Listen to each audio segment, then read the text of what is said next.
Hello everyone, it's John from Tiny Tickers here. I just wanted to give you a quick update on how we're responding to the coronavirus outbreak. The first thing I want to say is that I hope you're all healthy, hope you're all safe, and I hope you're all following the social distancing guidelines and the lockdown guidelines that we all need to follow in these very strange times. So in terms of how Tiny Tickers is responding, it is clearly a very tough time for the charity, as it is for all charities out there. You may have seen in the news yesterday that the Chancellor announced a £750 million package to support the charity sector, and that's incredibly welcome, but it does appear as though it's being directed at specific parts of the sector and that most charities won't be eligible for any of that funding. And unfortunately, Tiny Tickers does appear to fit into that category of not being one of the charities that will be able to get support. We are looking at the detail, but that's our understanding so far.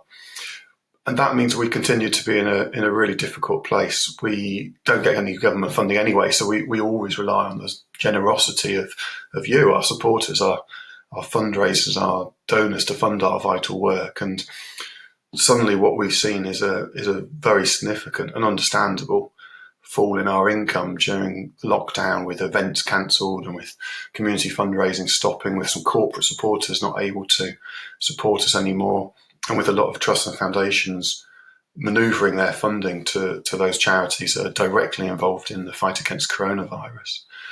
Just to give you an example of how it's affected us, last week our weekly income was nearly 90% down on an average week. And obviously that is really hurting us.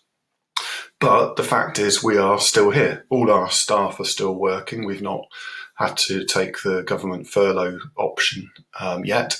We are still trying to do everything that we can to support babies and families and health professionals. Because congenital heart disease is still happening.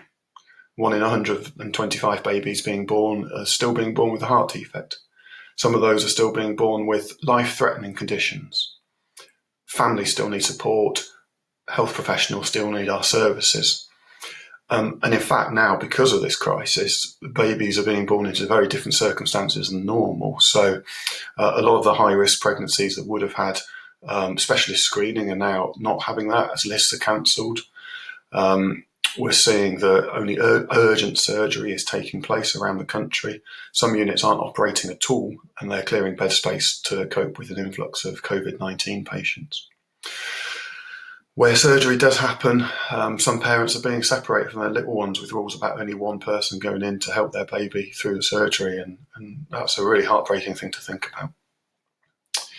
Outpatient appointments have been cancelled. My own daughter had her regular heart checkup the other week, done over the phone rather than instead of going into hospital as normal. And standard pregnancy screening is being made all the more difficult because of social distancing and protection equipment guidelines. So it's a really, really tricky time for babies with congenital heart disease, for their families and for the health professionals trying to treat them. In other words, our services are needed more than ever at a time when it's more difficult than ever for us to help. So it's a really tough time. So basically, even though it's because it's the toughest time in our charity's history, certainly that I've ever known, we need you more than ever. We want to continue what we're doing for as long as possible, and we want to come out of this other side a financially sustainable and healthy charity so that we can continue to help babies with CHD and their families and health professionals for many years to come. This year, 2020, ironically, was supposed to be a year of celebration for Tiny Tickers. It's our 20th anniversary year. And now we're saying, right, okay, well, we've got to be here in 20 years' time, so we need to come through this as fit and healthy as we can. So I just wanted to very quickly say thank you to all of you who are sticking by us, to all of you who are continuing to donate, who are continuing to do some fundraising for us with virtual fundraising and different things like that. Those of you who have signed up for monthly donations, those corporates that are sticking by us, those trusts and foundations that are still giving us money, we need you more than ever, and we are more grateful than ever for your support. Together, we will come through this crisis, and we will continue to help those babies now, in the coming weeks, in the coming months, and the coming years. So thank you very much.